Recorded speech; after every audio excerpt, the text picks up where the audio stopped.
bienvenue dans cette petite séquence vidéo au cours de laquelle nous allons revenir sur l'assassinat macabre du Camerounais, parce que c'est d'abord un citoyen, en plus il était journaliste, donc du Camerounais journaliste Martinez Zogo. Il faudrait que nous ayons un avant et un après Martinez Zogo au Cameroun. Voilà. Ce genre de crimes ne doivent plus se répéter au Cameroun. Ils ne doivent plus se répéter. Et moi de mon côté, je vais prier Dieu. Peut-être que Dieu va écouter nos prières. Nous ne voulons plus de violence dans le débat public au Cameroun. Vraiment, il faut qu'il y ait un avant Martinez Zogo et un après. Que ces gens-là comprennent. Nous ne voulons plus de ça. Qu'il y ait de la violence dans le débat public. Le pays appartient à tout le monde. Le Cameroun appartient à tous les Camerounais. Et tous les Camerounais ont le droit de donner leur avis sur une situation. Tous les Camerounais ont le droit de demander des comptes aux gens qui dirigent le Cameroun. Les gens auxquels on attribue des marchés. Les Camerounais ont le droit de leur demander des comptes à travers les médias, par médias interposés. Les Camerounais ont ce droit. Ils nous nient ce droit. Quand tu dénonces, on te tue. C'est pas normal. Il faut qu'il y ait un avant et un après Martinez Zogo. Un avant et un après. On ne veut plus de violence dans le débat public au Cameroun. Mon Dieu, on n'en veut plus. Si vous n'êtes pas d'accord avec quelqu'un, avec ses propos, il y a la justice. Portez-lui plainte. Portez-lui plainte. C'est tout. La justice va trancher. On va prendre des sanctions. On va fermer son émission. On va le jeter en prison. Eh ben voilà. On élimine par quelqu'un parce qu'il a dit que vous avez volé des milliards. On élimine par quelqu'un. On tue par quelqu'un parce que... Et sa famille maintenant, ses enfants, tout ça. Les pauvres seront orphelins. Mais Dieu va donner à chacun selon... Dieu va rétribuer chacun selon au prorata de ce qu'il aura fait. Ça, la vie punie. Ça, la vie punie. Ça peut prendre beaucoup de temps, mais la vie punit. Tôt ou tard, si ce ne sont pas les auteurs, ça va retomber sur leur descendance. Ça va retomber. On a vu beaucoup d'exemples. On a vu beaucoup. Prenons la Côte d'Ivoire. Ce qui s'est passé en Côte d'Ivoire, la crise, ça, ce sont les fautes d'Houphouët-Boigny. Houphouët-Boigny a fait des fautes à l'égard du Burkina Faso. Regardez, ce n'est pas le hasard, ce n'est pas le fruit du hasard. Qu'est-ce qu'on a dit d'Alassane Ouattara? Qu'Alassane Ouattara serait burkinabé. Mais Sankara, qu'est-ce qui s'est passé avec Sankara? Houphouët-Boigny connaît tout ce qui s'est passé dedans.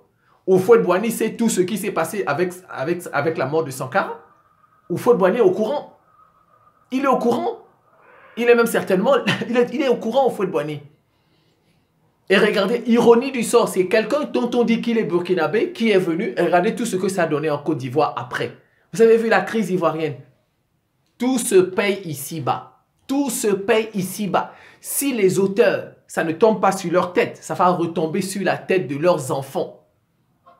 Ce que Houphouët-Boigny a fait, c'est retomber sur la tête des Ivoiriens. Vous l'avez vu. Ça, c'est... Bon, on voit ça, c'est les yeux de la foi. Ça, c'est les yeux spirituels. On comprend que ce que les Ivoiriens ont vécu, ce sont les fautes d'Houphouët-Boigny. Ce sont les fautes d'Houphouët-Boigny à l'égard du Burkina Faso, la mort de Sankara, c'est tout. C'est tout. On paye. Je peux donner plusieurs exemples. Même ce que le Mali vit, même ce que le Burkina vit aujourd'hui là, c'est ce qu'ils ont. Parce qu'aujourd'hui, regardez, c'est Alassane Ouattara qui est même contre eux. Regardez, Alassane Ouattara est même contre le Mali. Vous avez vu l'affaire des 46 mercenaires. Alassane Ouattara est même contre le Burkina, n'est-ce pas? Or, ces mêmes pays ont soutenu Alassane Ouattara contre Gbagbo. La rébellion en Côte d'Ivoire venait d'où? La base arrière était le Burkina. Bon nombre de populations de l'Afrique de l'Ouest avaient soutenu Alassane Ouattara contre Gbagbo. Mais regardez aujourd'hui, c'est regardez bien. Et le fauteur de troubles, c'est qui? C'est la France. Aussi bien en Côte d'Ivoire, les événements de Côte d'Ivoire, du Burkina, Sankara, le Mali, le président du Mali. Tout ça, vous voyez, il y a le dénominateur commun, c'est la France. On la chasse. Vous voyez? On l'a chassée au Mali.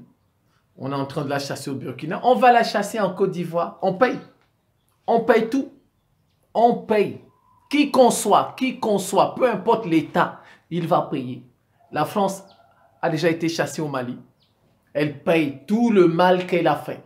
On l'a chassée. Elle est en train de partir du Burkina. Ce triangle-là, Burkina, Mali, Côte d'Ivoire, c'est un triangle, si vous le tracez. Il reste le troisième sommet. Le troisième sommet, c'est la Côte d'Ivoire. On va la chasser là-bas. Ce n'est qu'une question de temps. Ces militaires-là, on va les chasser. On paye. On paye. Même le fauteuil de troupe va payer tous ces forfaits qu'il fait en Afrique. On est en train de le chasser. Donc tout se paye ici-bas. Ici, là, tout se paye. Si ça ne tombe pas sur votre tête, vous l'auteur là, ça va tomber sur vos enfants. Ça, moi je crois en ça. Il y a beaucoup d'exemples. Ça, c'est impossible. Que vous veniez, vous versiez le sang des gens comme ça, gratuitement, et qu'il ne va rien vous arriver. Non, non, non. Forcément, il va vous arriver quelque chose. Si ce n'est pas à vous, ce sera à vos enfants, vos pauvres enfants qui n'ont rien fait. Leur vie n'ira pas bien. Il va même se demander, mais qu'est-ce qui m'arrive? Alors que c'était le sang que papa avait versé. C'était le sang. Nous ne voulons plus de la violence dans le débat politique au Cameroun, dans le débat public. Qu'il soit politique, économique, dans le débat, on ne veut plus. Le Cameroun appartient à tout le monde et tout le monde a le droit de dire son mot. Tout le monde a le droit de demander le compte aux gens, des comptes aux gens qui nous dirigent. Des gens auxquels on a attribué des marchés. Maintenant, si vous trouvez qu'on a dit des choses qui vous diffament, portez plainte, on va juger. Vous allez prouver qu'on vous a diffamé. Ou bien l'autre là va prouver aussi sa diffamation. Ce qu'il dit, il va prouver. C'est comme ça, c'est tout. Oh mon Dieu. On veut que l'Afrique avance. L'Afrique soit une terre, un paradis où on respecte la vie humaine. On respecte la vie humaine. Non, on a des gens qui sont sans foi ni loi. Pour eux, la vie, c'est rien du tout. La vie des autres, c'est rien. Je me demande même s'ils peuvent se mettre à la place de celui qu'ils ont découpé. Si c'est toi qu'on découpe comme ça, comme on découpe ta langue, on découpe, tu seras content. Je me demande. Non, parfois il faut se mettre à la place. Bon, celui-là, je suis en train de le découper. Ah, si moi, on me découpe comme ça. Si on me découpe comme ça, qu'est-ce que je dis? Parfois, vous voyez, on ne sait pas se mettre à la place des autres. On ne sait pas. Mais on pense que ce qui arrive aux autres peut nous arriver aussi. Hein. Personne n'est à l'abri de quoi que ce soit. Il n'y a personne n'est à l'abri de quoi que ce soit. Ce qui arrive aux autres peut m'arriver. Ce qui arrive aux autres peut arriver à tout le monde. C'est comme ça. Voilà. Il faut que ça cesse ça. Ce sang-là, des Camerounais qu'on verse tout le temps, ça doit cesser. Le sang des Camerounais qu'on verse tous les jours là, et ces affaires ne sont pas élucidées, ça doit cesser. Ça doit cesser. Il y a eu trop de crimes au Cameroun, non élucidés. Non élucidés. Jamais des gens ont été inquiétés. Jamais. Même des évêques ont été assassinés. Même des évêques de l'église catholique. Regardez l'église catholique, la toute puissante église catholique, là, le pape. Il y a même des évêques qui ont été assassinés au Cameroun. Rien. On ne sait qui l'a fait. Rien. Et vous avez de très bons services de renseignement. Donc, il faut que Paul Biya nous laisse un pays où on n'a pas peur d'y vivre. Voilà. Que Paul Biya, parce que son cycle est finissant. Voilà, son cycle est finissant. Ça, c'est la biologie. Paul Biya a 90 ans.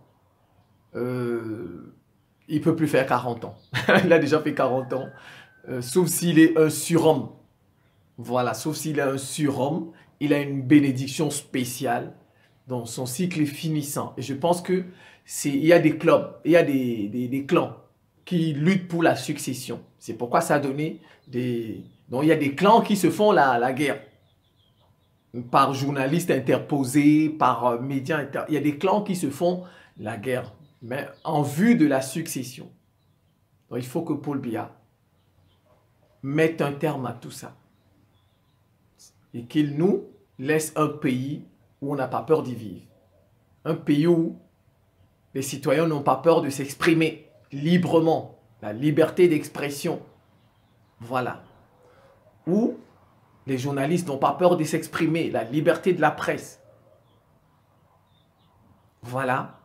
Parce que si on vit dans un pays où les gens ont peur, les gens sont terrorisés, il n'y a plus de vivre ensemble.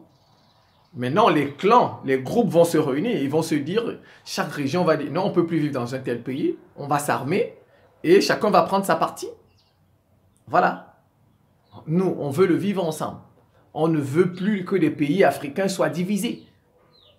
Qu'est-ce que le Cameroun seul peut faire face à la Chine? Qu'est-ce que le Cameroun seul peut faire face à l'Inde? Donc, il faut des groupes, c'est de grands pays. Donc, il faut des groupes. Donc, c'est pourquoi je dis, il faut un avant et un après Martinez Zogo. Les Camerounais ne doivent plus avoir peur de s'exprimer. Si tu dénonces quelqu'un, celui-là qui se sent dénoncé, qui se sent diffamé, il peut te porter plainte, il y a la loi. Nous voulons vivre dans un rule of law, dans un état de droit, où il y a la loi, où c'est la loi qui est au-dessus, et non des individus. Nous voulons vivre dans un pays où, si moi, j'ai dit quelque chose qui diffame quelqu'un, on me porte plainte, la justice va trancher, si on me jette en prison, voilà. Ou bien si ces gens-là ne me supportent même pas en prison, ils peuvent m'envoyer en exil. Il y a la prison et l'exil, mais pas exécuter les gens. Trop de sang. Quand trop de sang coule dans un pays, le pays ne peut pas avancer. Parce que le sang là va réclamer justice. Quand il y a trop de sang qui coule dans un pays, dans une région, la région ne peut pas avancer. Parce qu'on ne verse pas le sang comme ça gratuitement. Non, le sang est sacré. Le sang est sacré. Quand on verse le sang, regardez même dans on fait des sacrifices. On vous dit tuer un coq, tuer ceci, le sang, parce que le sang c'est sacré. Si dans un pays on passe à verser du sang des gens, des innocents, parce qu'il a dit, ah ben toi tu as volé, on verse son sang. Le pays ne va pas avancer. Le pays ne va pas avancer. Je suis content que apparemment, on dit, ça c'est les médias camerounais qui disent, moi je ne suis pas dans le pouvoir, je suis les médias et je commande. L'affaire sur la table du président Paul Biya, l'assassinat du journaliste Martinez Zogo, et deux hauts responsables ont été interpellés. Le patron des services de renseignement du Cameroun, le patron des services du renseignement, incroyable. Donc Martinez Zogo, c'est un crime d'État. C'est un crime d'État. Et un lieutenant-colonel qui est le patron, le directeur de la DGRE. Il est lieutenant-colonel. Ont été interpellés. Bon, c'est des suspects. La justice, c'est des suspects. Voilà, moi j'espère que tous les commanditaires seront interpellés et les exécutants. Nous ne voulons plus vivre dans un pays comme ça. Des gens qui sont supposés... Je dis, jusqu'à preuve de contraire, ils sont innocents. Tant que la justice n'a pas tranché, ils sont innocents. On appelle ça la présomption d'innocence. Bon, mais, je dis, les gens qui sont supposés nous protéger, c'est ceux-là qui sont suspectés, c'est grave. Quand dans un pays, des gens qui sont supposés vous protéger, normalement, service de renseignement, tout ça, c'est pour protéger le pays. Afin qu'il n'y ait pas de... C'est ça le rôle. N'est-ce pas? C'est ça le rôle. Et ce sont eux qui sont suspectés de tuer les Camerounais. C'est pas normal. C'est pas normal. J'espère vraiment qu'il y aura un avant et un après Martinez Zogo. Nous sommes fatigués que le sang des Camerounais coule. Nous sommes fatigués de voir ça coule comme ça gratuitement parce que quelqu'un a dénoncé ceci. Parce que quelqu'un n'est pas d'accord avec vous. Parce que quelqu'un ne vous supporte pas. Si quelqu'un ne vous supporte pas, vous le jetez en prison. Vous avez tous les moyens à votre disposition. Jetez-le en prison ou bien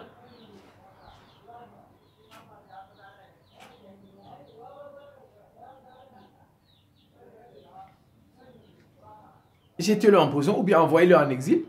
Voilà, envoyez-le en exil. Mais que de faire couler son sang et de la pire des manières comme on a fait à Martinez Zogo. Vraiment.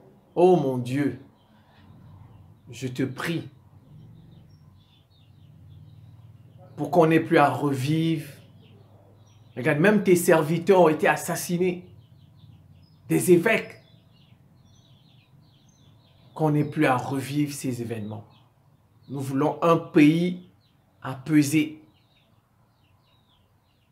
Avec cette justice qui sera rendue à Martinez Zogo, les cœurs de la famille de Martinez Zogo seront apaisés. Les cœurs des Camerounais seront apaisés parce qu'ils n'auront plus peur de vivre dans un pays où il y a des clans. Ils n'auront plus peur de vivre dans un pays où, parce que tu as dit I, on t'élimine. Il faut absolument que justice soit rendue à Martinez Zogo. En fait, en rendant justice à Martinez Zogo, on rend justice à sa famille et on rend justice aux Camerounais. On apaise les cœurs de la famille et les cœurs de tous les Camerounais. Désormais, on peut vivre en sécurité. On sait que s'il nous arrive quelque chose, on a un État qui peut nous rendre justice. On veut vivre dans un État où c'est la loi qui commande. Pas des individus qui décident, qui ont droit de vie et de mort sur les autres.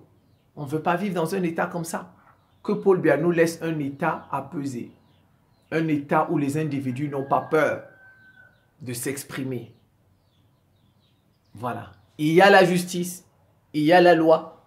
Quand quelqu'un a dit « I » et que vous pensez qu'il vous diffame, portez-lui plainte. La justice tranchera. Voilà. Si ça ne va pas, vous pouvez l'envoyer en exil.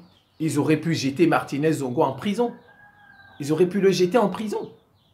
Puisqu'apparemment, ils ont tous les moyens, les rouages, tout ça du pot. Ils auraient pu le jeter en prison. Ou bien il aurait pu lui dire, allez mon cher, va en exil. Ou bien on aurait pu censurer sa radio. Voilà son émission. N'est-ce pas? On le fait dans beaucoup de pays. La Chine ferme parfois tel média, la Russie ferme tel, ou bien même en Europe, ils ont fermé Russia Today, etc. Mais ils n'ont pas tué les journalistes de Russia Today. Ils n'ont pas tué les journalistes de Russia Today. On a fermé son média. Si vous trouvez que son média dérange, vous le fermez. Si vous trouvez qu'il dérange, vous le jetez en prison. Si vous trouvez qu'il vous dérange, vous l'envoyez en exil. Vous avez 3 choses. On n'a pas besoin de verser le sang des gens tout le temps. Tout le temps. Voilà. Donc, s'ils veulent succéder au patriarche Paul Biya, s'ils veulent succéder à Paul Biya, c'est simple. Qu'ils flattent les Camerounais. C'est tout. Qu'ils flattent les Camerounais, qu'ils fassent de bonnes actions à l'égard des Camerounais. Qu'ils fassent de bonnes œuvres, qu'ils gèrent bien les postes qu'on leur a donnés. Les Camerounais vont voir, ah ben celui-là il a bien travaillé, il était dans tel ou tel ministère, il a fait ça. On va les lier à la prochaine élection s'ils veulent succéder à Paul Biya, n'est-ce pas? Supposons Paul Biya ne va pas se supposons. Alors qu'ils fassent bien leur travail. Les Camerounais vont les voir. Les Camerounais vont les voir. Leurs œuvres vont parler pour eux. Leurs réalisations.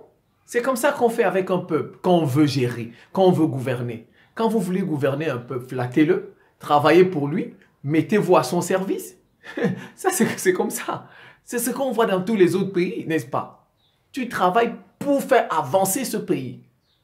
Regardez, les Russes sont fiers de Poutine. Poutine a redonné à la Russie sa grandeur d'antan.